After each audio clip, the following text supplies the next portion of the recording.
Chers amis, bonjour. Voilà, je me retrouve en vacances dans ma ville natale Tétouan. Et comme par hasard, j'ai appris que un de mes amis intimes que j'ai connu à la Cité internationale de l'Université de Paris, et pour être précis, c'était à la Fondation Maison du Maroc, dans les débuts des années 90, c'était mon voisin. C'est le docteur Mehdi Zouak. Je me souviens très bien de ce étudiant qui préparait une thèse à Jussieu, compétent, qui a pu décrocher un doctorat avec une mention très honorable, et plus la félicitation du jury. C'est pour vous dire qu'un jeune Marocain, quand il traverse légalement la Méditerranée, à une époque où il n'y avait ni visa ni rien du tout, il se retrouve comme étudiant en France et il obtient le plus haut grade des universités françaises. Aujourd'hui, j'ai appris, il n'y a même pas 24 heures, comme quoi il est directeur de l'Institut. Je vais lui laisser la parole parce que c'est quelqu'un avec qui j'ai gardé des très très bons souvenirs. Bonjour Monsieur Zouak, j'ai eu l'occasion de vous voir à la télé en 2007. C'était quand vous étiez à la ville de El Jadida et il y avait une erreur, ils ont marqué le ministre de la Culture. J'ai dit à ma femme, qui est tétouanaise comme moi, je lui ai dit, eh bien, figure-toi, c'est un voisin à moi à la Maison du Maroc. Vous pouvez me confirmer quand même. Voilà. Alors, je vais vous laisser la parole parce que je vous ai connu à l'époque où vous étiez étudiant. Un étudiant à Paris, marocain, c'est la vraie bataille du combattant. Mais aujourd'hui, alhamdoulilah, vous avez une excellente situation. Merci.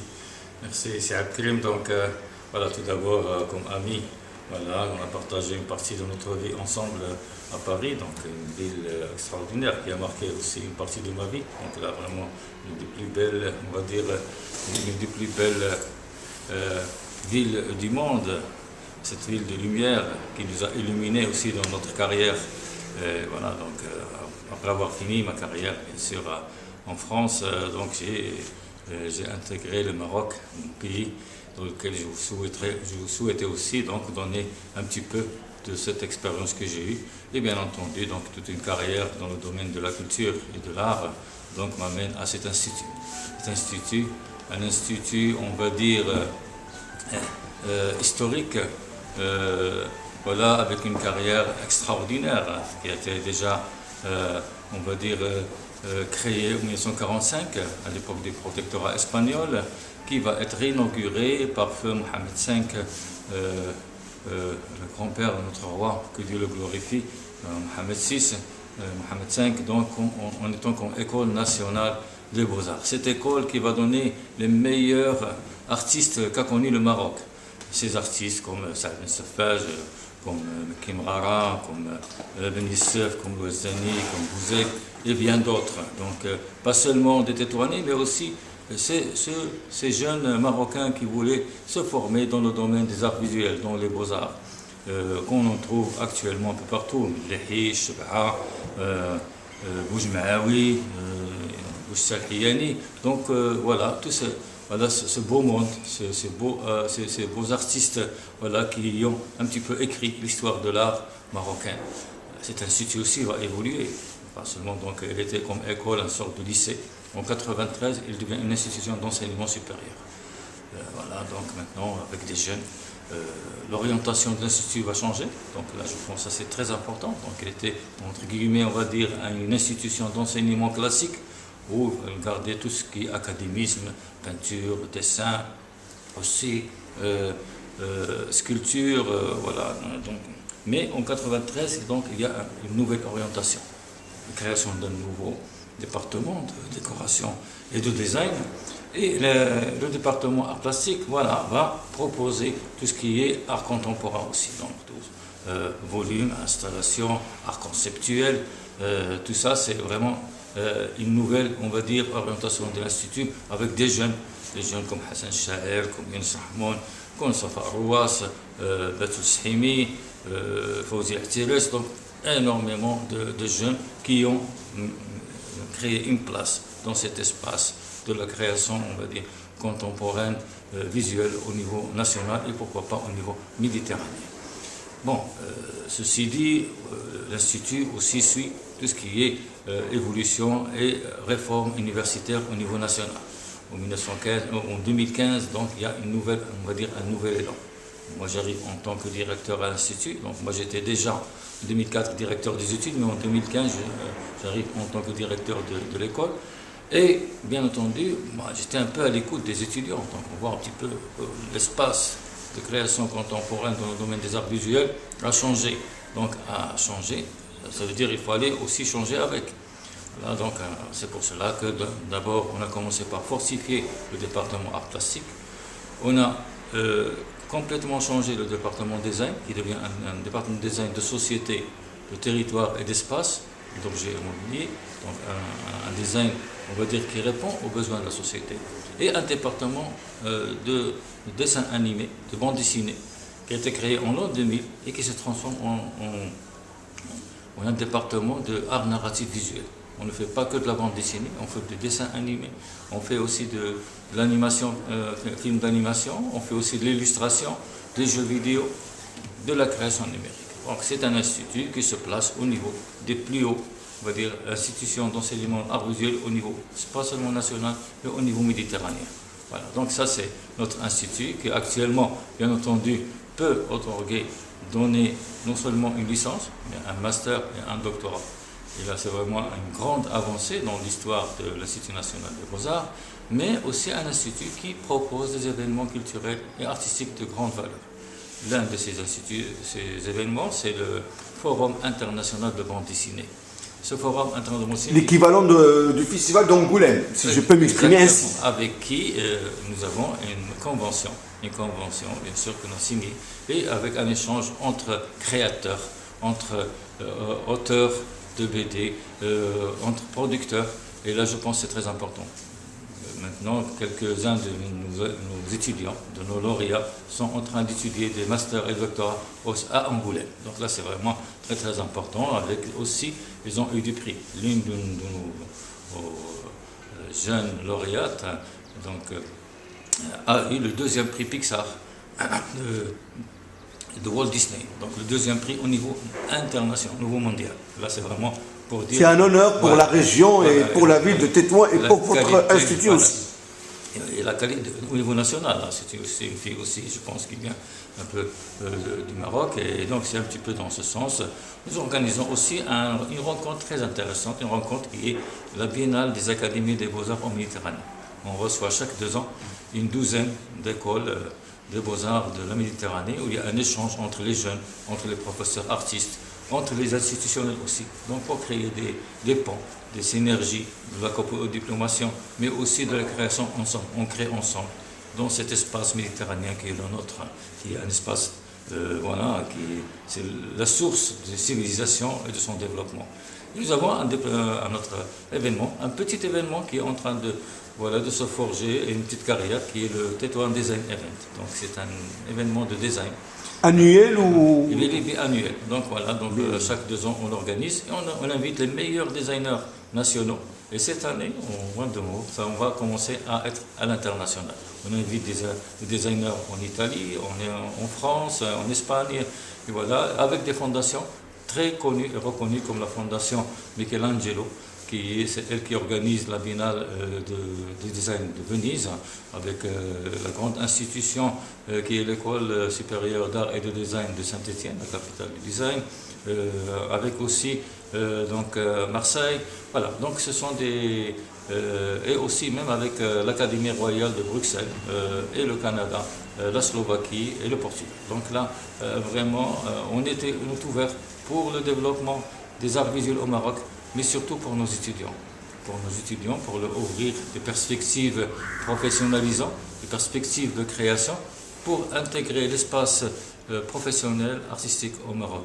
Bon, cet institut aussi, donc, il a donné de grands artistes qui actuellement sont, voilà, on va dire, les piliers de l'histoire de l'art marocain. Donc, quand on parle de Saad Ben Sefaj ou de Kimrara, on parle aussi de Ahmed Lamrani, bien sûr, avec ses nouvelles créations, Abdelkrim Ouazzani, c'est Nissef, sur lequel un livre a été écrit dernièrement par M. Mohamed Moutassi, l'un des grands historiens et chercheurs marocains. Sauf erreur de ma part, M. Mohamed Moutassi, il était à l'Institut du monde arabe, peut-être. Il était directeur à l'Institut du monde arabe, et voilà, actuellement, voilà, donc chercheur multidisciplinaire qui continue à travailler dans de grandes écoles comme l'école euro-méditerranéenne.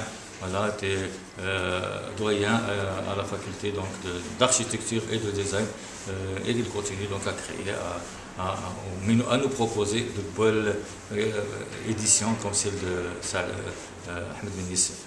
Voilà, et je pense que là on continue à évoluer, à proposer, à pourquoi pas, donc à développer davantage la formation académique au niveau supérieur des beaux-arts au Maroc. Et j'espère qu'on aura bientôt d'autres annexes de l'IMBA un peu partout sur le territoire marocain. Eh ben, je pense, cher ami, que vous avez donné une valeur ajoutée à l'institution, c'est très très bien. Je pense qu'on est samedi 4 mars et vous êtes là dans votre bureau, ça veut dire que vous êtes un Marocain qui bosse, qui a beaucoup de talent. C'est l'équivalent de Madame Racida Dati dans la mairie du 7e arrondissement et de Madame Najat Vallaud-Belkacem quand il était ministre de l'Éducation nationale, de la Recherche et de la Technologie. Certes qu'on a habité dans une institution, à savoir la Maison du Maroc.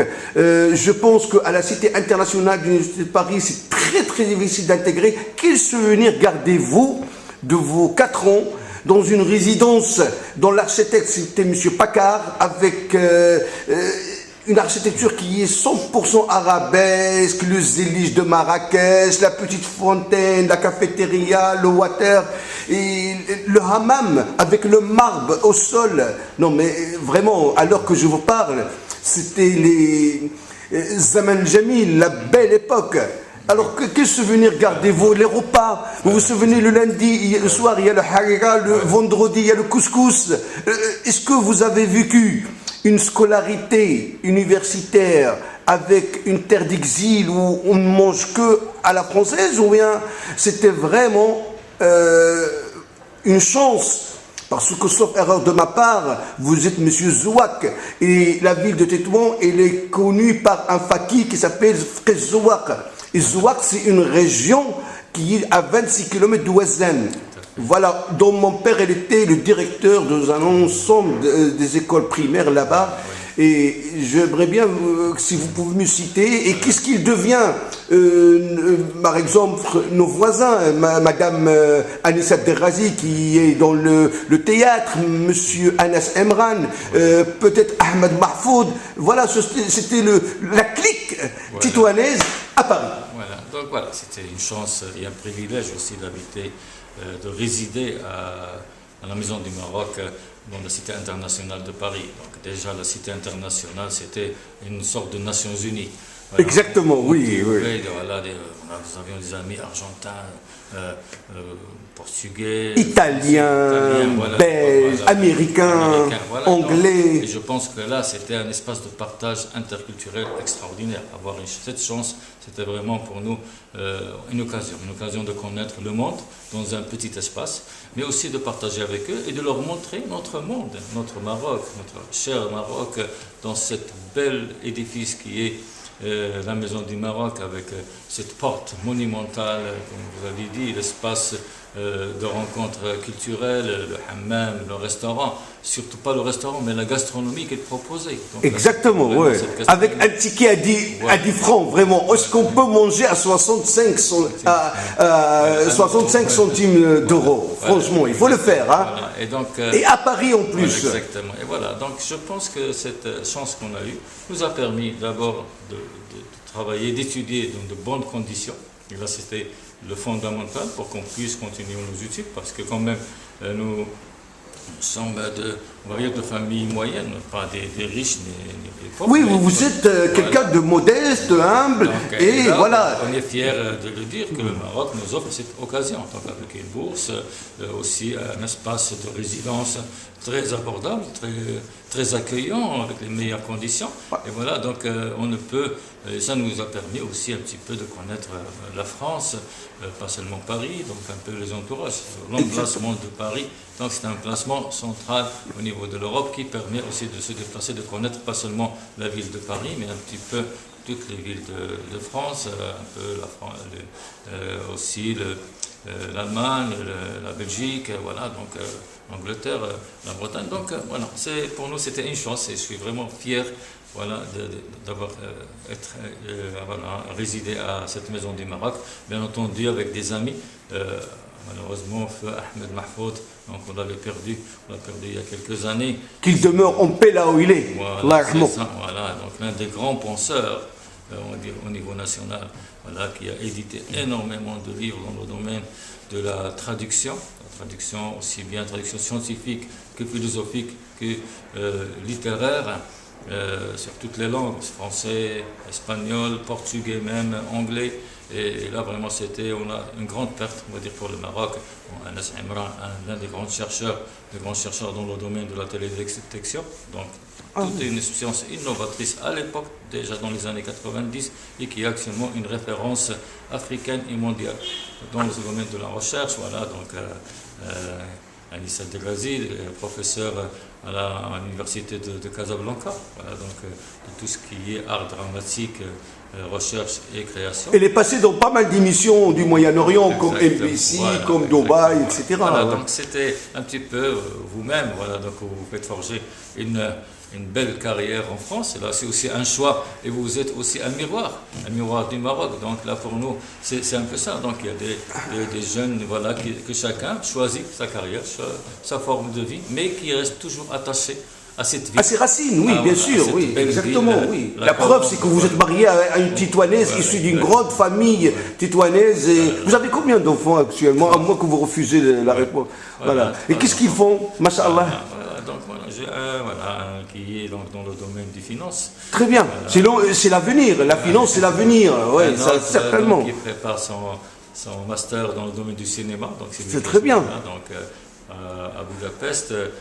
À Budapest. Mais là, je vois aujourd'hui le festival méditerranéen du cinéma pour l'édition numéro 28. Ça veut dire que Tétouan, il rentre dans le monde international des festivals. Ça me rappelle le festival de Cannes, qui date depuis 1946. Vous imaginez un peu? Exactement. Et voilà. Et donc là, la petite, elle fait de l'ingénierie dans le domaine de l'informatique et voilà, de la robotique et tout ça. Eh ben, je peux vous dire que vous avez bien choisi la femme de votre vie et vous avez bien choisi les carrières que vos enfants ils sont en train de poursuivre. Il faut savoir qu'aujourd'hui, à l'heure que je vous parle, il y a pas mal d'étudiants marocains qui ont décroché un diplôme d'ingénieur, un master 2 ici à Tétouan et ils ont traversé légalement la Méditerranée pour faire un Master 2 et aujourd'hui ils sont dans des multinationales alors que moi personnellement, vous me dites que c'est un choix que j'ai fait, la réponse est non. Moi quand j'ai vu que Charles Passois dans la revue d'étudiants,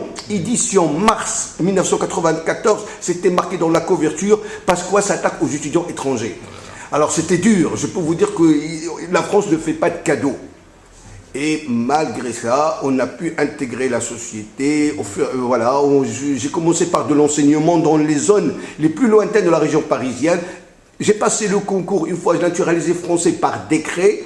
J'ai passé le concours, j'étais classé le 4e. Et ils m'ont dit, avec un classement 4e, vous pouvez avoir n'importe quelle académie de l'Hexagone. Et bien j'ai choisi l'Académie de Paris. Aujourd'hui, je suis dans la cité scolaire Bergson-Jacquard, dans le 19e arrondissement.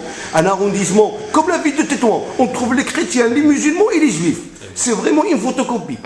Et après quelques années, j'ai intégré la mission française à l'étranger. J'étais professeur pendant 7 ans dans un lycée français. C'est l'équivalent de Regnault, Descartes, Lyoté, mais c'était en Arabie Saoudite. Et je garde un très très bon souvenir d'être professeur dans la terre d'Abraham, notre grand-père commun, que ce soit pour les musulmans et pour les juifs. Très bien, merci. Merci infiniment mon cher ami, vraiment je vous remercie d'être là un samedi et de me recevoir avec un accueil chaleureux et je vous dis que chez moi à Paris vous êtes chez vous. C'est très très gentil. Merci infiniment, à très bientôt, au revoir.